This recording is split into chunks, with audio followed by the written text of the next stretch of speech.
Hi everyone, and welcome to our webinar on the UK's industrial approach to AI.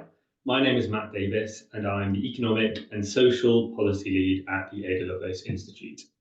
For those of you who don't know us, we're an independent research institute with a mission to make data and AI work for people and society.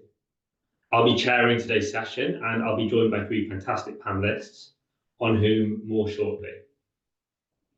AI has become an important industrial priority for countries across the world. The UK is no exception to this, and it's clear that we have our strengths. We boast a high number of AI startups, we're home to several world-leading academic centres of expertise in computing and data science, and we consistently contribute a high number of citations to advanced AI research. That said, it's not all rosy. Our AI sector is centred on a small number of high-performing labs in London and Cambridge primarily, with a limited footprint outside of this.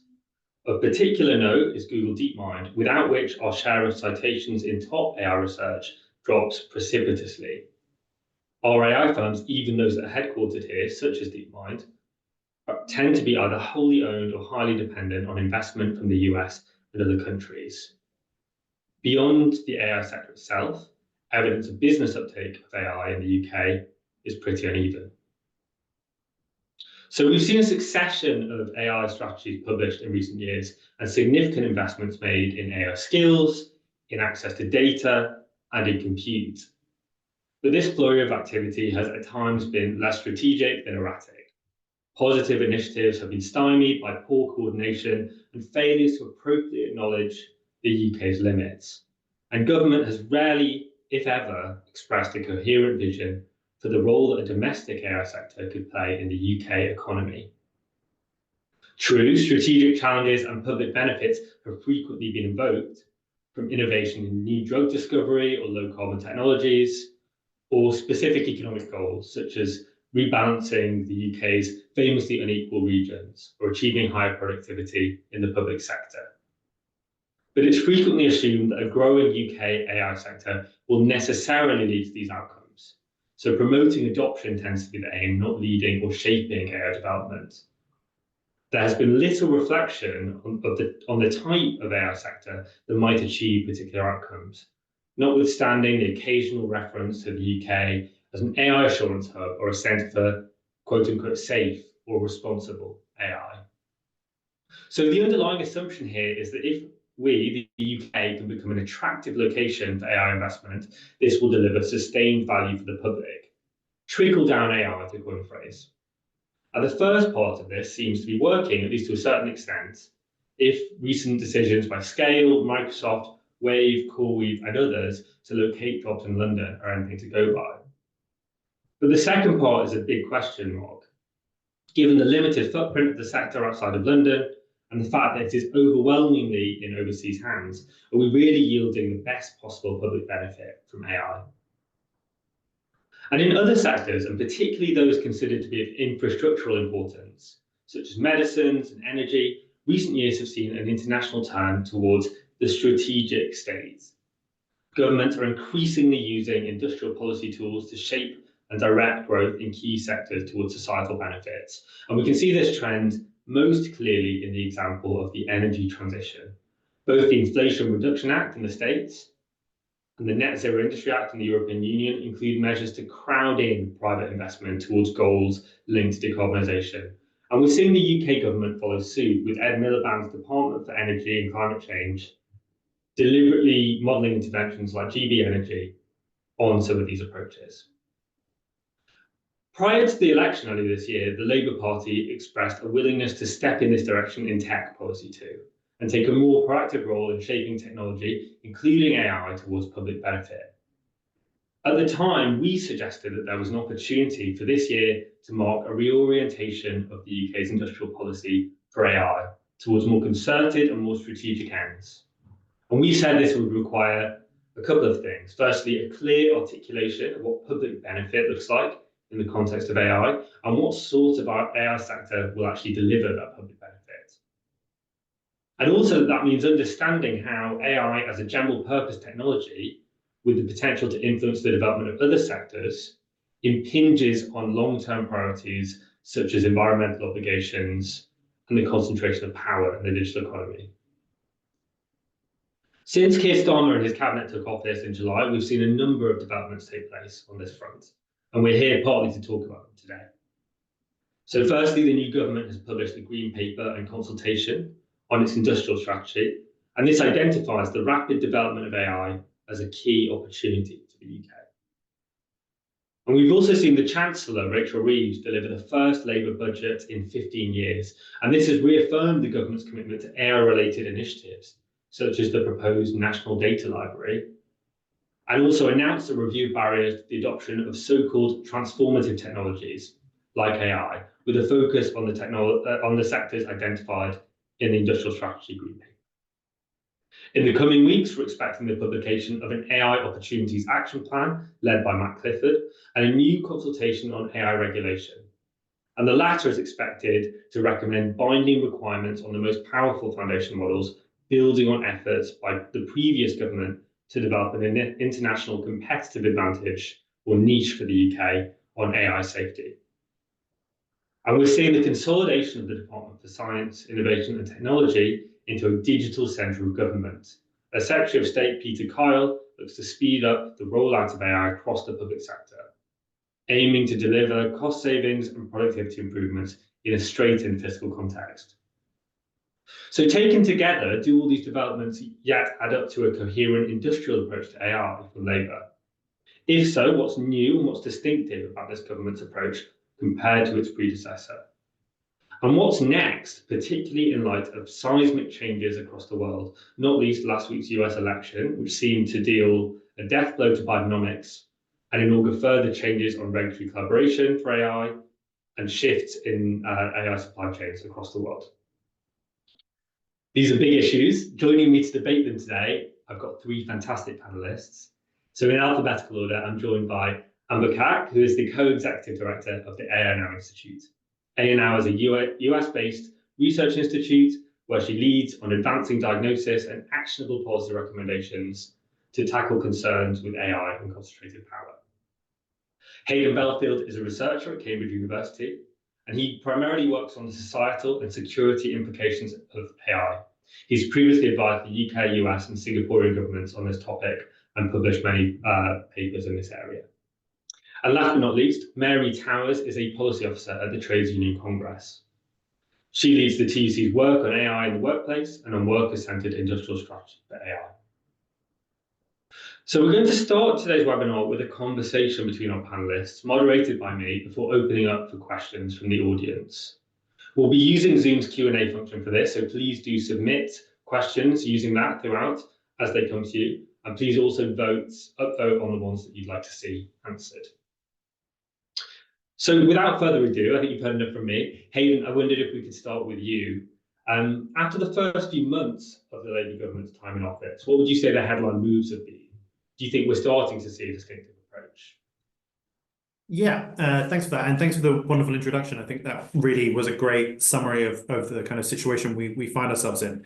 Yeah, I think you are beginning to see a distinctive approach being set out. I think especially led by Peter Kyle, the Secretary of State for Department for Science, Innovation and Technology, as you say, around this kind of like digital center, positioning DCIT as like a consultancy for the rest of government. And I think, but just to step backwards a little bit, I think we can see the priorities of this government in a report that just got published like a couple of hours ago from the Treasury, which obviously is like, holds the purse strings on what research questions they want to answer. And they've got two AI research questions. One is like, what productivity benefits could be gained from faster and wider adoption and diffusion of AI?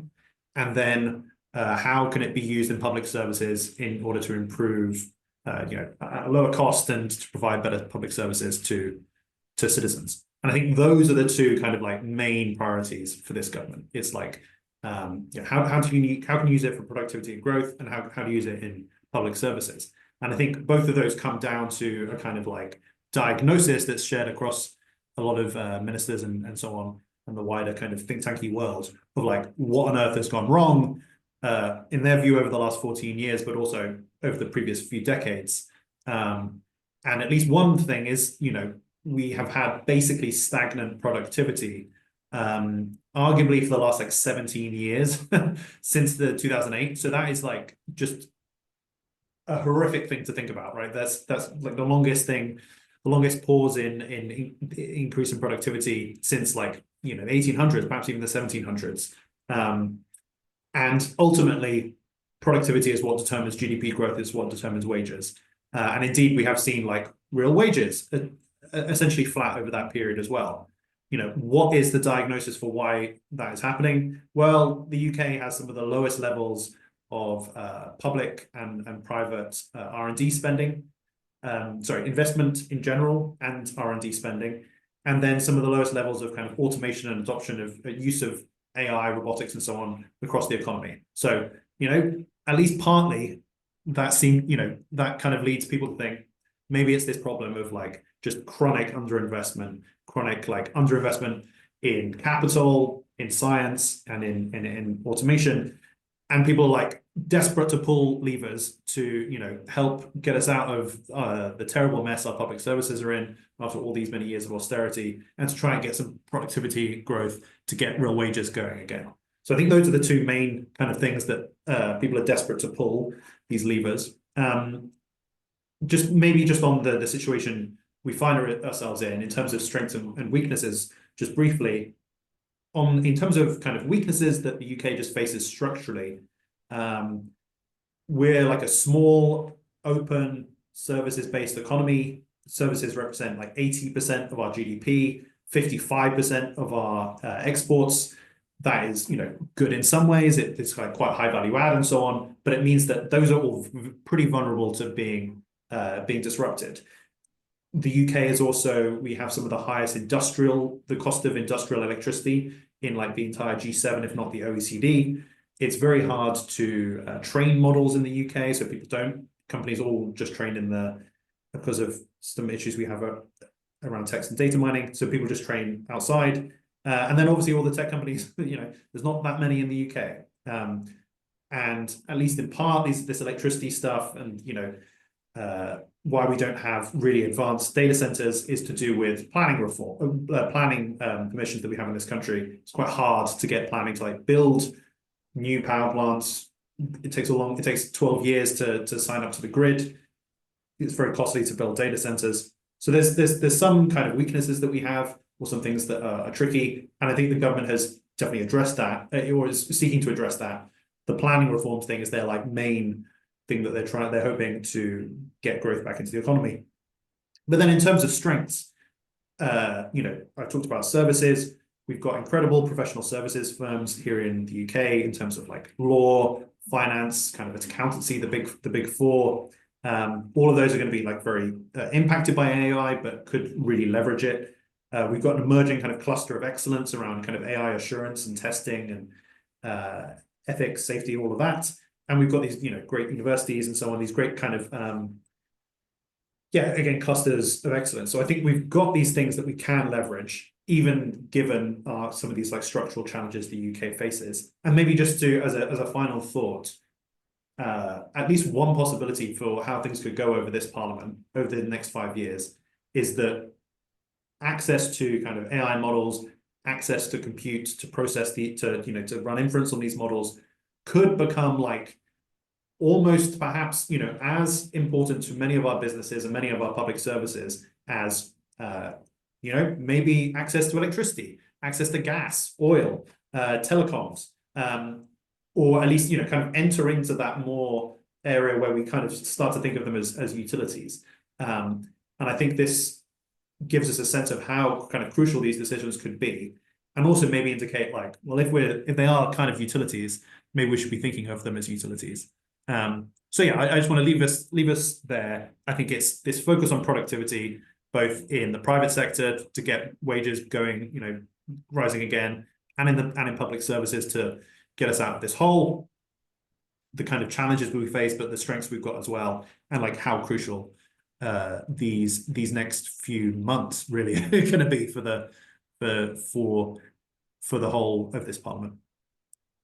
Thanks, Hayden. That's really helpful. And I think it sounds to me like a combination of continuity and change, right? With that continued focus on rollout and adoption of AI, but perhaps a tighter focus on those two angles of productivity and public service reform.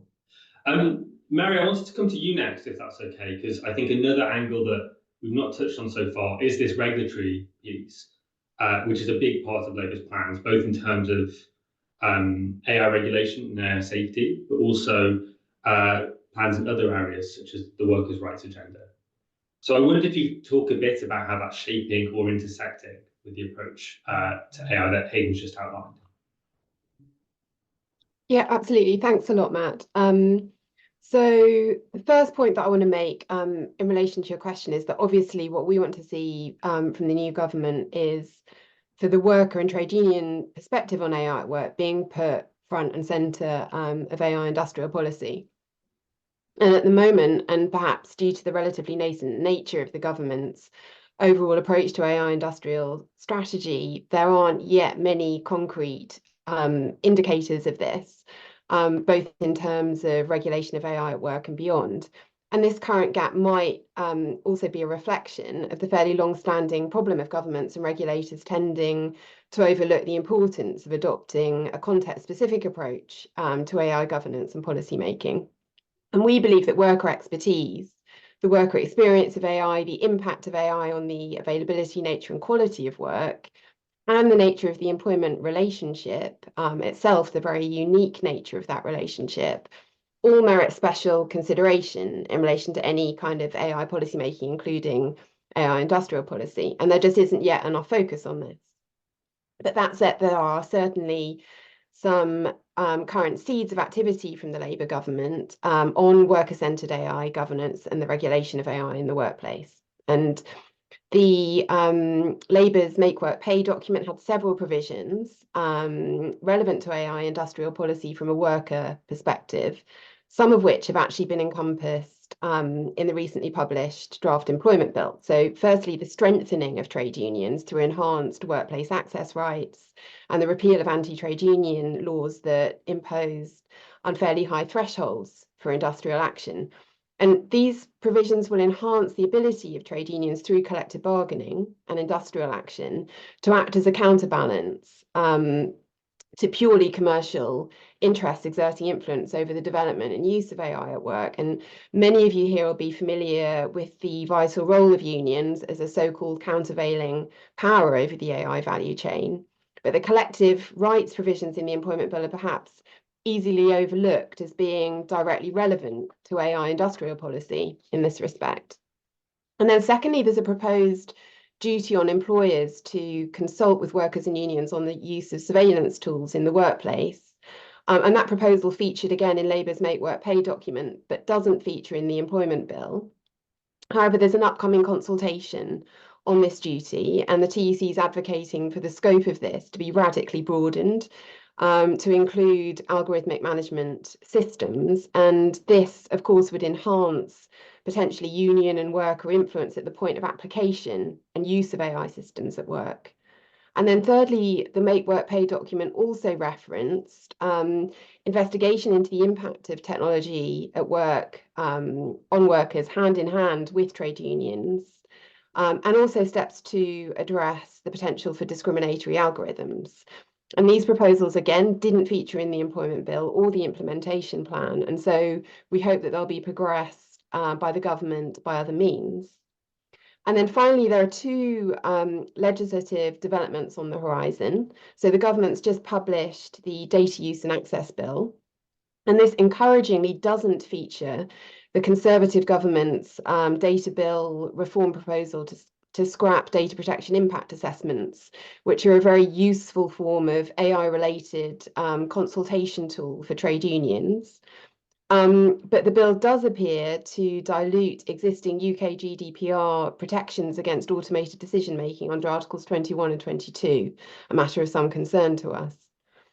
And then, of course, as already mentioned, there's a government AI bill potentially in the pipeline due for consultation And we would argue that that bill should be broadly drawn and encompass all the rights and protections that we've set out in the TUC's model AI bill, which we published in April. It's up on our website, and it has provisions on transparency, explainability, data equality, consultation, and more.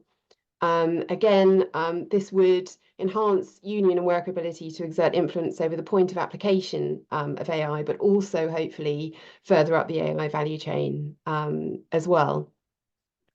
And then just building a little on Hayden's remarks, just to say that also from our perspective, we'd be thinking about these issues very much in terms of what is the right type of growth and the right type of investment, and how do we achieve that by putting worker voice and worker interest at the heart of AI industrial policy. Thanks, Mary. That's really helpful. And I think a picture is beginning to emerge of actually quite a rich policy agenda from this government, although almost not without its potential tensions and contradictions. I can see someone's already asked the question, which we can come to later on text and data mining and access to data as potentially one of those points of tension.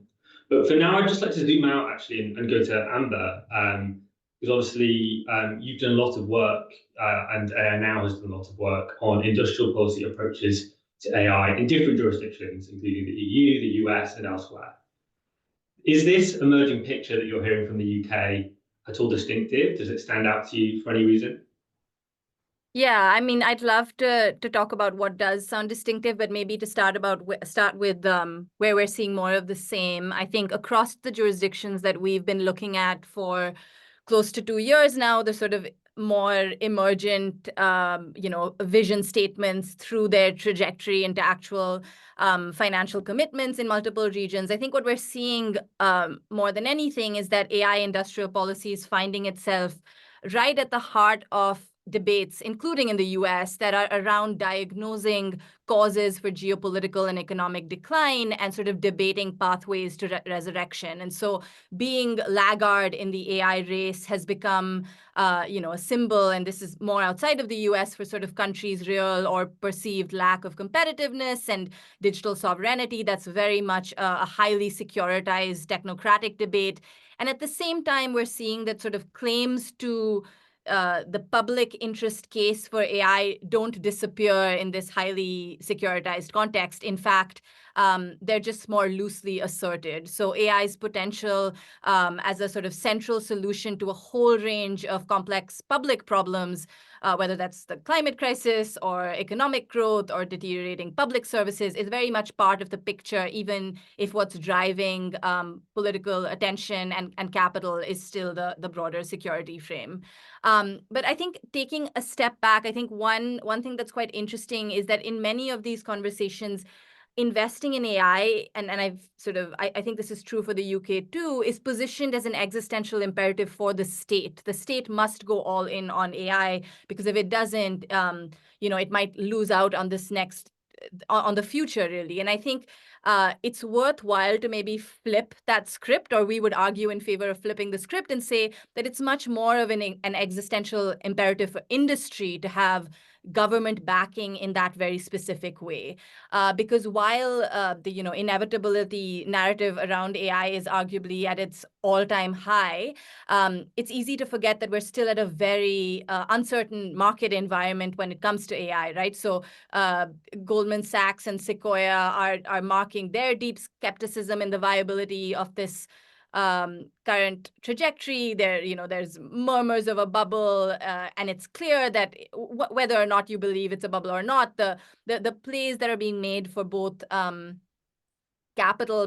capital, but also guarantees for smooth infrastructure deployment are happening with a kind of urgency in an environment of scarcity. So, I think in a more fundamental sense, we should constantly be scrutinizing this space to understand what industry has to gain, not just from the stuff that we've written about, which is the direct ways in which they become beneficiaries of government contracts, but more generally in terms of underwriting the promise of an industry that is in a fundamentally uncertain moment. And I mean, I think, because we're probably going to talk about productivity gains a lot, and I don't want to debate stat for stat on this one, but I do think that it's worth noting the lack of engagement, and I think the blame here falls also on kind of, civil society and outside voices. Like, there just doesn't seem to be nearly enough rigorous accounting on the case for benefits. I think for every study, McKinsey study, I think I was on a panel where someone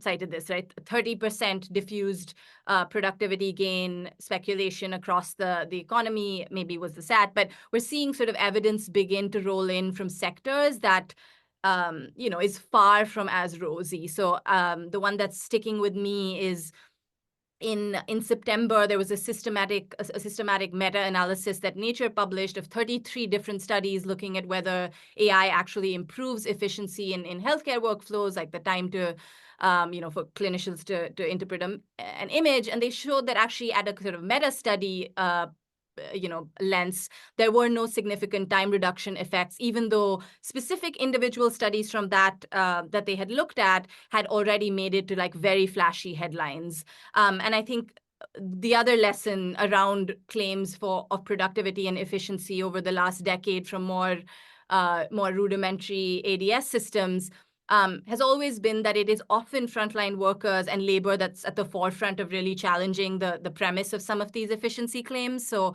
the fact that in New York, it was nursing shortages and burnout that were justifying very, very large million-dollar, hospital contracts. And the National Nurses Union said that actually this whole claim that there's a nursing shortage is a lie. Like 1.3 million of us are not working because we refuse to practice under unsafe conditions, and maybe that would solve it. So I think, getting to the heart of or having a more democratically contested conversation about these premises is going to be crucial, given how much policy is sort of riding on these claims. And quickly, I'll say on the UK from a distance, what seems to be relatively unique, or maybe even an archetype of some of this enabling function of the government position. One is, you said, Matt, that this is not new, the AI adoption posture, or the government's focus in kind of encouraging adoption. But I find AI adoption to be a dangerously neutral term, because it feels like it's sort of positioning the government as playing the role of not just directly creating the market conditions, but indirectly, de-risking the space, enticing more companies to build and stay here. So, positioning the government as central in cultivating the market for this tech, which I think I have seen most explicitly in UK government signals, particularly in the last, weeks and months. I also think it's interesting because in the US, the conversation around sort of government procurement for AI has, for better or worse, been entirely siloed from the more industrial policy conversation. And there are many reasons for that. But I think it is interesting to see how the two are sort of very much, side by side. So offering up government services as a key market for AI adoption is very much sort of front and center. And I would say that my understanding for why that isn't the case so much in the US right now is because so many of the high-profile reputational losses for the government around the use of AI, Michigan Midas and so many others, would make it, I think, uncomfortable to kind of situate that as part of this positive agenda for the government, and would sort of, I think be is one of the reasons why it's sort of been kept separate. And then the final is, I think it's hard not to think about the ways in which the UK government's increasingly sort of courting posture towards US tech infrastructure and AI companies. It's hard to, and also very easy to imagine the influence it's going to have on regulatory discussions. And I'm in particular thinking of the narratives in the EU right now around sovereignty and independence and resilience, and how that stands in such stark contrast to in the UK, where I think there's a sort of, it seems like what I'm hearing, and correct me if I'm wrong, is more to some degree resignation around at least the current dependencies on hyperscalers and their investments in the UK. And I think that raises really serious questions for who will have the ear of the government, not just on industrial policy, but on regulation writ large. Thanks, Amber. There's a lot of interesting points raised there, which hopefully we'll come back to. But I wanted to kind of pick up on that final one around codependence and the role of the UK in relation to these AI supply chains, because this is something you've written about, Hayden, and the need for us to focus really tightly on particular parts of that supply chain and try and seek leadership in those areas. So I wondered if you could talk to that a bit, and maybe also speak to some of Amber's points around the risks of government effectively underwriting, the rollout of these technologies and the profits of certain companies. What's the pragmatic case for making investments in parts of the supply chain, and which parts are they? Yeah, thanks very much for that. Yeah, so I mean, I've done some work over the last few years on kind of antitrust competition law, like what's the market here. But AI Now has done some of the world-leading research on this. It's done really incredible stuff. So people should definitely have a look at both of these if they're interested. Yeah, so my view, and I think the view of most kind of economists and the view of the stock market, the US stock market, is that this is all monopolies as far as the eye can see. So we tend to split the supply chain into like, design of chips, fabrication of chips, then you put them together in a kind of big data center, you train something on it, and then you run inference, people can access it, you deploy it into the world.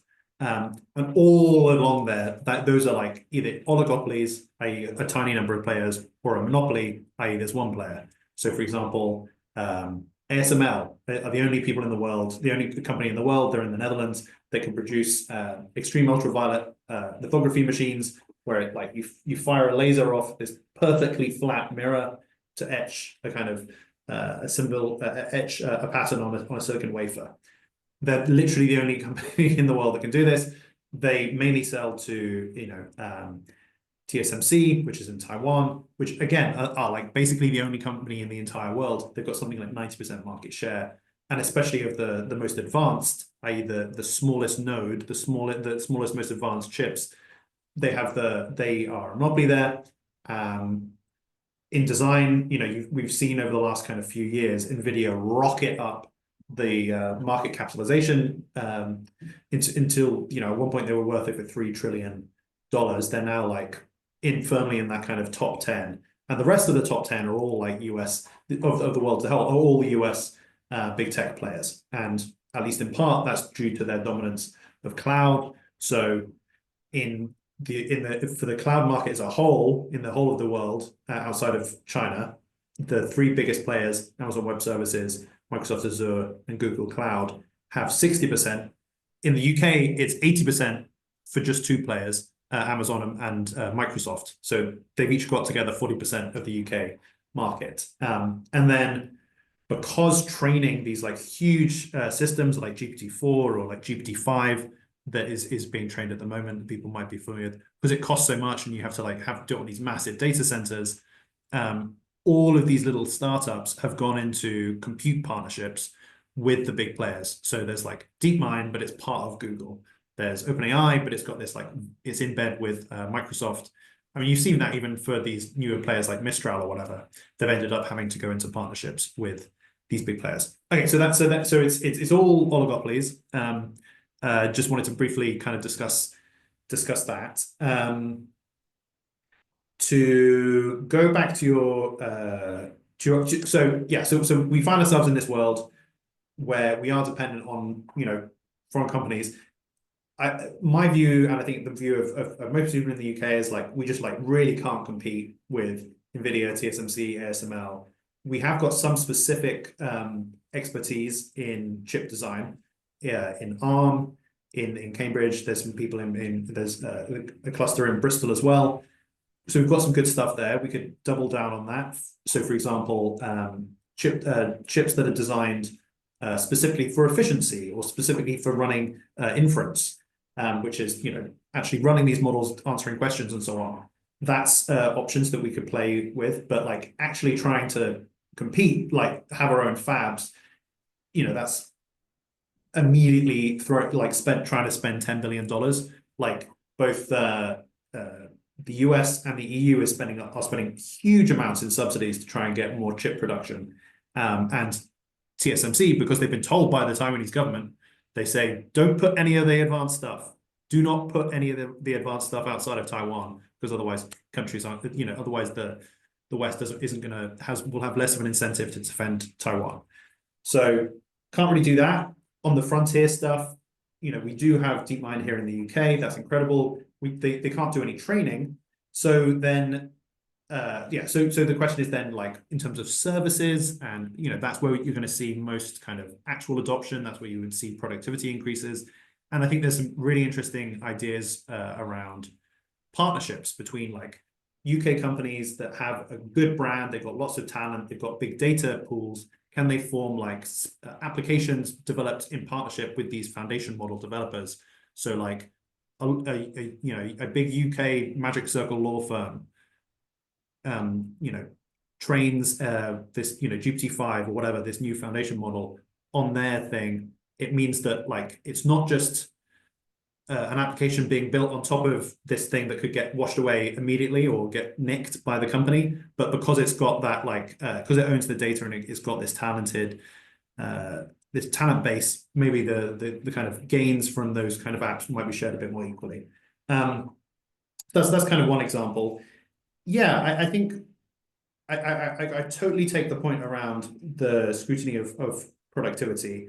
And this concern about like courting the US. I would say like, yeah, so we talked about kind of wider adoption, we talked about the AI sector, and specifically where the kind of like government has the most role to play is in academia, like AI in academia and AI in public services. And on both of those, we've just kind of been like outsourcing stuff to the private sector for a long, long time. And more of that could potentially be brought in-house. So, for example, we've just missed lots and lots of investment rounds for like big public supercomputers, like Japan's got, like US has got, like the EU's got. For example, France, their supercomputer is like 3 times more powerful than ours. So, we've missed a load of that stuff. Should we just be doing things to like catch up with the middle of the pack? I would argue. The investment of £1.3 billion to build exascale up in Edinburgh got paused at the beginning of this government. Let's see if that can come back in the comprehensive spending review. And then for use in public services, the UK government is planning to spend £7.5 billion over the next 3 years in terms of like cloud contracts. So we're already shoveling £7.5 billion out the door given past experience, a lot of that is going to go on these big tech giants. Should we be thinking about more kind of like state-owned data centers that we can like be running this, and especially some of our more public, sensitive public services on kind of UK-owned data centers and so on.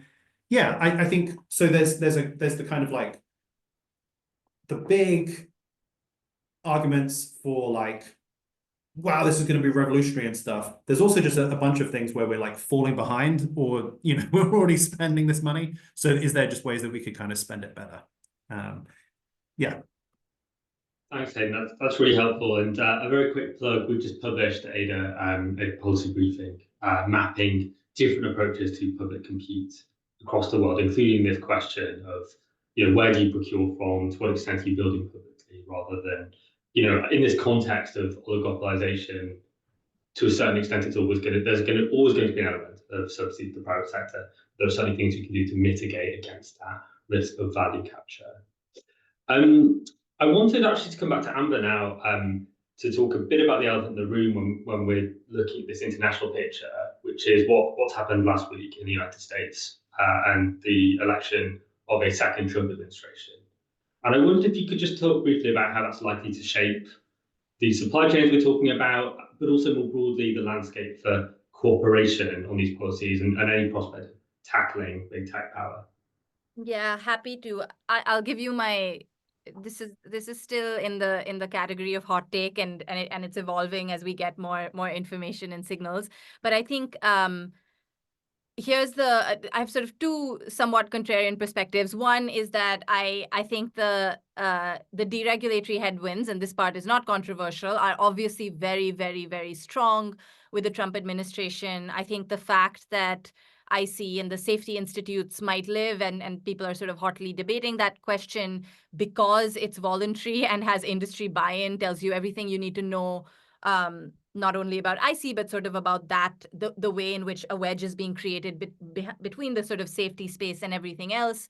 I think what will definitely change sort of J.D. Vance's anti-big tech sentiments notwithstanding is a kind of more muscular posture towards the US AI industry, and a sort of I think what the Biden administration did to some degree of success, and this was not just through technology policy, but equally through trade policy, was sort of disentangling US national interests from the interests of very few tech companies. I think that in the sort of early years of the administration, that was more true and less true towards the end. But I think either way, I think that we should be, or I'm not personally optimistic that we're going to see a lot of kind of muscular enforcement or other kind of focus on market concentration as a kind of national priority. I think the fact that there is no credible constituency that this administration would care about that is behind these issues.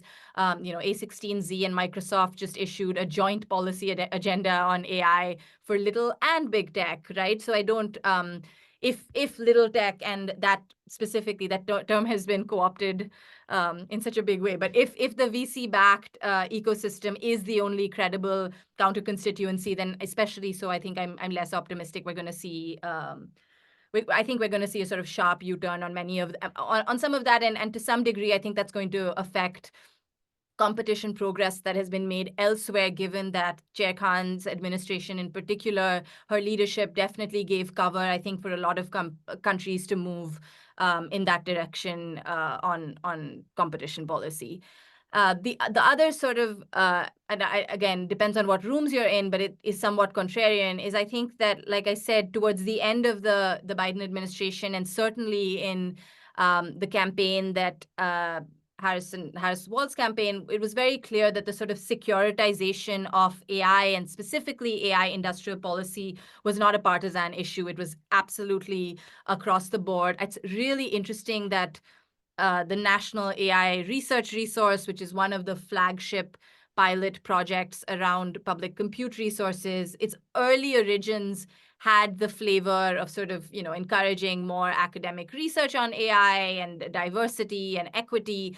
And it had been totally rebranded in ways that were often quite confusing in the last few months. So the Harris-Walz campaign document referred to it as one of the primary pillars in reshoring America's geopolitical and economic advantages. And most of us were like, how? But it's interesting to see that even Nair was less about the sort of all of the other ideals really fell away, and security has become the overwhelming one. I mean, the National Security Advisor's Jack Sullivan's speech, to the point I was making earlier, says that with AI, there's no question that the leaders have disputedly been these AI companies, and so the role of the government is facilitative and enabling to kind of lead us towards this next revolution, rather than the government in a leadership position, which was also quite interesting, and obviously framing it as crucial both for economic and geopolitical security.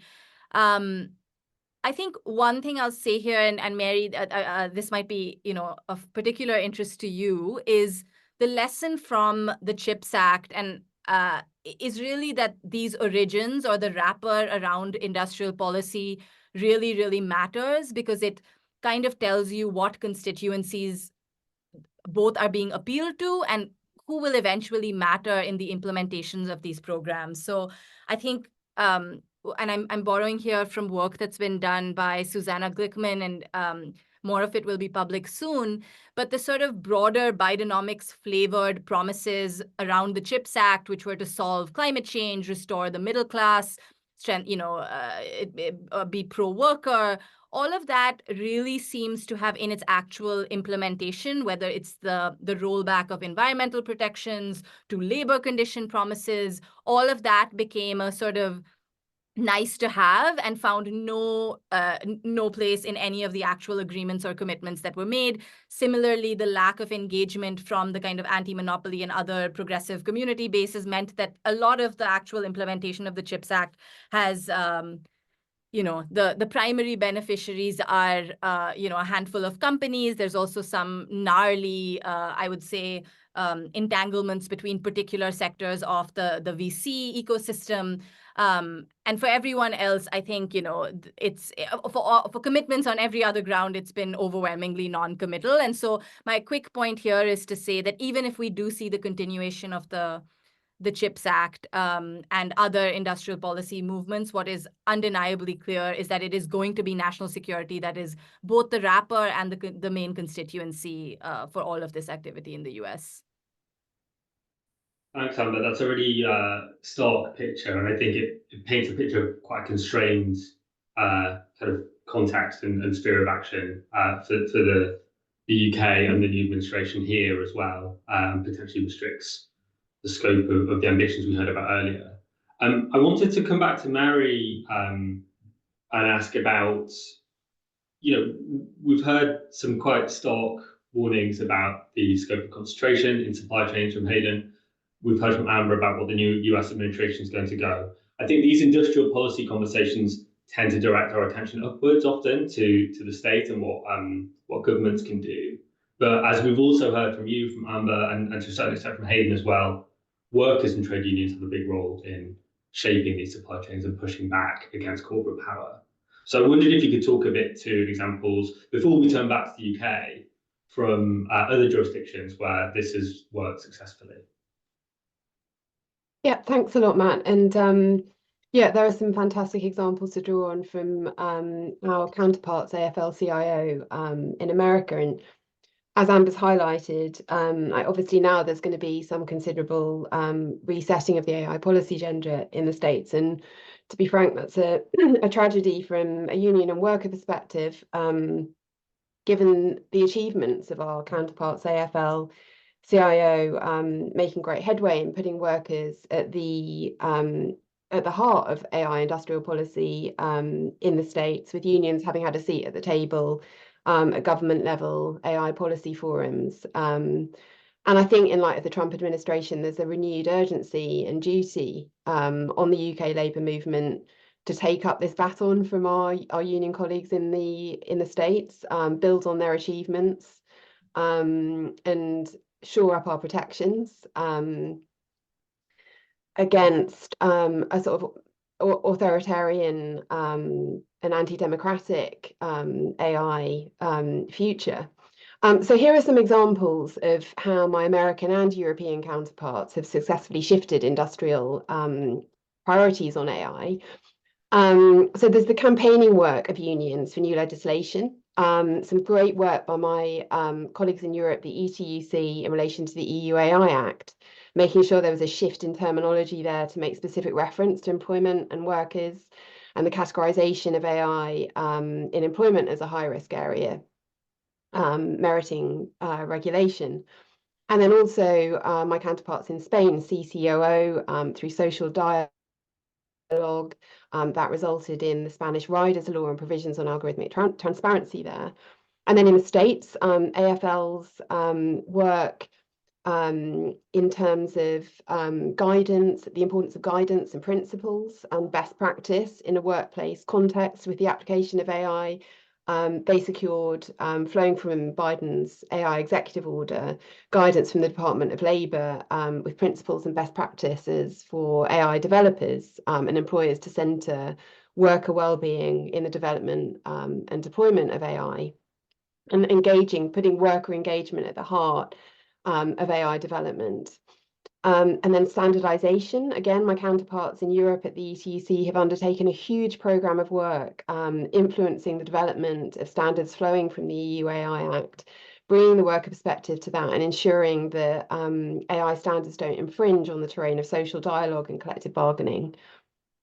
Collective agreements, another huge offering and really important offering that the trade union movement has in terms of a framework to facilitate co-governance of AI at work, but also worker influence all the way through the AI value chain, putting into place the correct sort of apparatus that's needed in the workplace to facilitate that. So unions internationally have been negotiating collective agreements with a range of different provisions on both AI in terms of the use of AI to carry out roles, to automate different functions, but to enhance roles as well as algorithmic management.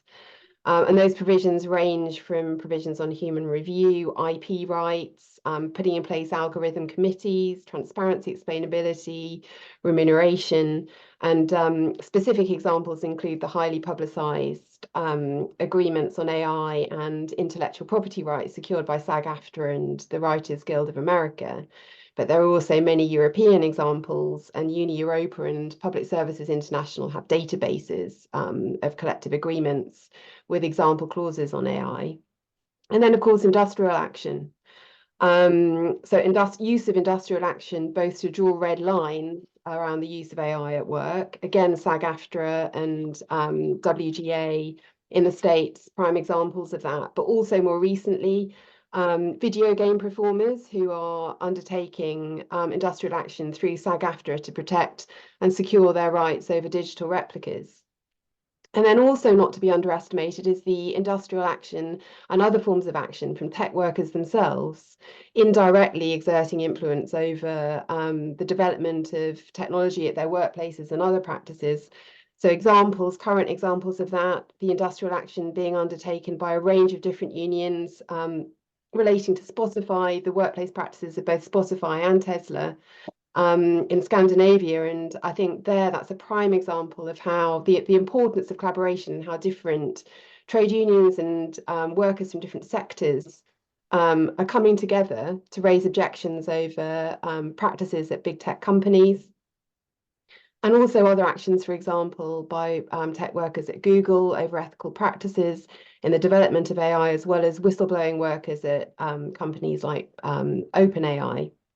These are highly relevant, and also from a union perspective, we've seen a surge of recruitment of tech workers who are looking for a mode of collective expression to counter what they view as potentially unethical practices within big tech. And then I just want to close with a point about the importance of worker innovation, and sort of doing a bit of a loop back to the points that Amber was making about the Chips and Science Act. Although obviously there were some flaws in that, a really significant point for the labour movement was that there was a provision in the Chips Act that preserved a right for organised labour to have a role in research and development of AI, and this cemented worker and union voice in innovation, and in the States through our counterparts AFL-CIO led to union partnerships with government-funded research organisations as well as universities like Carnegie Mellon, and as a result of that flourishing of activity around worker-led innovation, there are now concrete examples of collaborative AI development between unions, workers, technologists, and academics, for example, in both transport and hospitality, that are now there for all of us to draw on as precedent and model projects that we also could develop here. Thanks for that, Mary. That's pretty comprehensive and inspiring range of examples. And it bridges really nicely to my final set of questions for the panel, which we'll take quite quickly, if that's okay, so we can get to audience questions. And that's, we've heard already about the nascent policy agenda from Labour here in the UK. We've heard a bit about the international context in which that's sitting. But looking forward, what would you like to see next? The UK, or, Amber, I appreciate you might want to answer this with reference to the US or other governments. What is the one thing that should be prioritised in order to deliver a successful industrial approach to AI? I'll start with Amber. Okay, let me think. I think the one thing, it's hard to answer this question in the US, given that, the landscape of political possibility has just shifted dramatically. But I think maybe now sort of more than ever, it is important to cultivate public interest constituencies that are both plugged into, fluent, and sort of interested in mobilizing around industrial policy issues, because it's clear, like I said earlier, I think the securitization of this space has meant that it is even more exclusionary to those voices, and as a result, has not nearly enough rigor around some of the most crucial claims that are being made. I think bringing in the community of folks that has been working both at the federal and the state level on procurement issues and the kind of fallout of those decisions when they are made in a hurried way and without guardrails needs to be brought back into the fore, because we're likely to see a much bigger push around government procurement in all domains, but especially in the context of defense. And that's something we're kind of looking to. And I would say, just looking to the UK, I hope this isn't true, but we've seen enforcers like the CMA make some gains over the last several years. And I think it would be quite a shame if we were suddenly to see a complete dehydration of any kind of more muscular stance that's looking at corporate concentration with some seriousness globally. And I hope that UK regulators, adopt less of a conciliatory stance and are not maybe influenced by some of the negotiations that are taking place on the industrial policy side of things. That's great, Amber. Thanks so much. And very, very good answer for being put on the spot. And I appreciate you might need to leave us for the Q&A. So thanks again so much for your contributions today. I'll come to Hayden next. What would you like to see the UK do in particular? Yeah, I'm not sure this is the number one thing, but it is something that, like, listening to Amber has really made me concerned about and think about. So there, in the US and in other countries like the UK or Europe or whatever, there's the similar concern of like pumping money into the private sector does reinforce this kind of oligopoly. It reinforces our like vulnerability and dependence. But I think there's a crucial difference, which is like us being here in the UK, we're vulnerable to foreign companies, right? We're reliant on foreign companies for things that might become like as important as telecoms, electricity, things like that. And I think that if we don't, that risk, like that kind of dependency can be a vulnerability. If we're reliant, it's not a thing we can stockpile, right? Access to AI models or access to computing power. It's a thing that we need a continuous supply of, like electricity or something. And if a tiny number of companies or an administration who can leverage those companies can like threaten to switch off our access to that makes me very, very worried. Like that creates the opportunity for price gouging. Oh, you have to pay for this, you should just pay a higher price.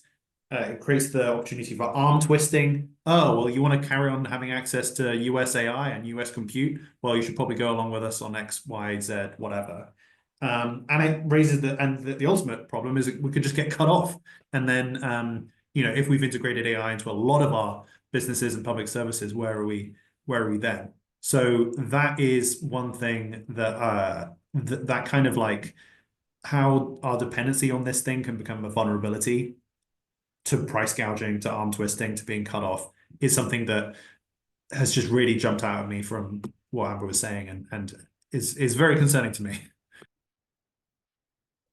Cool. Thanks, Hayden. And last but not least, Mary, what would you like to see next from the UK?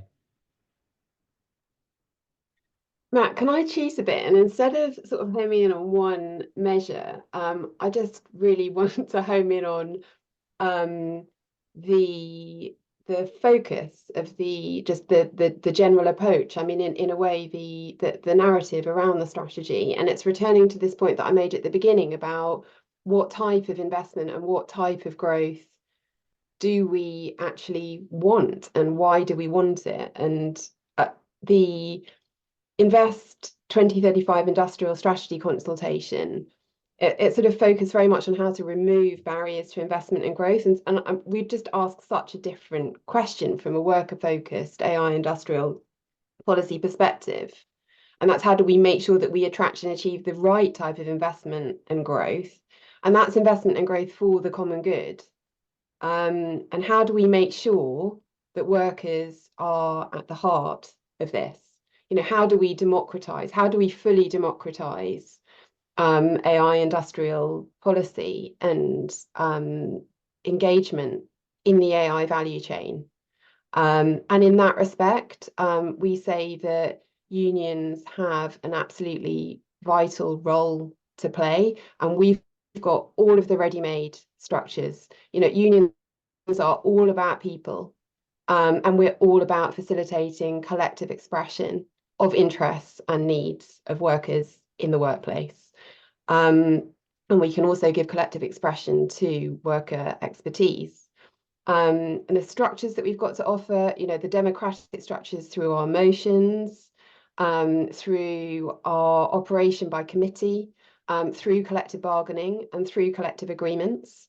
Those are all systems that can provide not only effective co-governance of technology at work, but that can also facilitate worker input into all aspects of the AI value chain.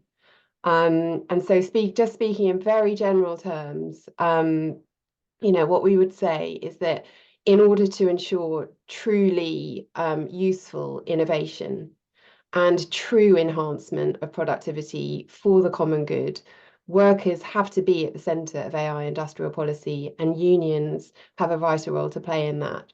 Therefore, as a matter of the social and public good, unions need to be supported in that role by government. Thanks, Mary. I'll let you get away with being cheeky and dodging the question, because it was a great note to finish our panel on. But we've got a few more minutes for some audience Q&A, which I'll go straight into. And I'll just ask one of you to answer these, if that's okay. So we've had a question from Sam, which is, and I'll read it out, the UK is replete with all kinds of AI centres, hubs, catalysts, prizes, and other such organising mechanisms and spaces for fostering AI innovation, at least in principle. These are usually tied to universities. But what are the mechanisms for translating or embedding these developments into industrial settings, which the UK is generally poor at doing, as we touched on? Hayden, I wondered if you'd be happy to tackle this one. Yeah, thanks very much. Yeah, so some of the things are kind of specific to our universities. So for example, like Oxford University, great hub, great cluster, they require any spin outs to like give up way more equity to the university than is usual for Cambridge, for other universities around the country, and like way less than similar universities in the US. You know, that is probably having some sort of disincentive effect on spinning out companies from in the Oxford ecosystem. So there's some like specific tweaks where you could be like, come on, can we fix this? The more general point, yeah. So I mean, it's interesting you say industrial settings.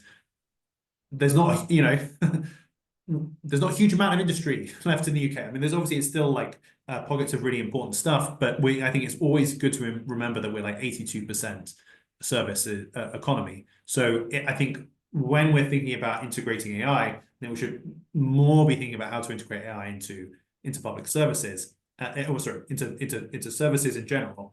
And I think we've got some really good opportunities there. So I mentioned this kind of like, could you have partnerships between you know, a UK law firm and one of these foundation model developers?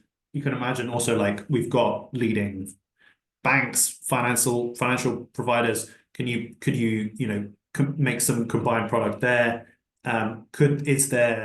We've got really leading biotech, pharmaceutical things. Again, huge data pools, a lot of talent. If there was some sort of partnership there, it wouldn't just end up all of the money going, you know, funneling back to California, as you see with, you know, more general apps like the App Store. So those are some options, and there's a lot of obviously like tax incentive stuff that we could get into as well. But yeah, so that kind of translational work, I think, is really, really important and really key. And I think we can see, yeah, and it's something that this government is like dead, like, you know, very, very, very focused on. So yeah, I would just kind of agree with you that it's a big problem. There's some kind of promising stuff, but yeah, it's definitely something we need to do more of. I completely agree. Cool. Thanks for that, Hayden. We've also had a question from Caroline about how we can effectively use AI to drive growth while still meeting our climate goals. I'm not going to ask our panelists that, but I am going to plug a couple of ADA reports, which my colleague George might be able to share in the chat. Firstly, our compute report, a policy briefing that we've just put out, which touches on these climate issues, and a report from earlier in the year on AI and climate.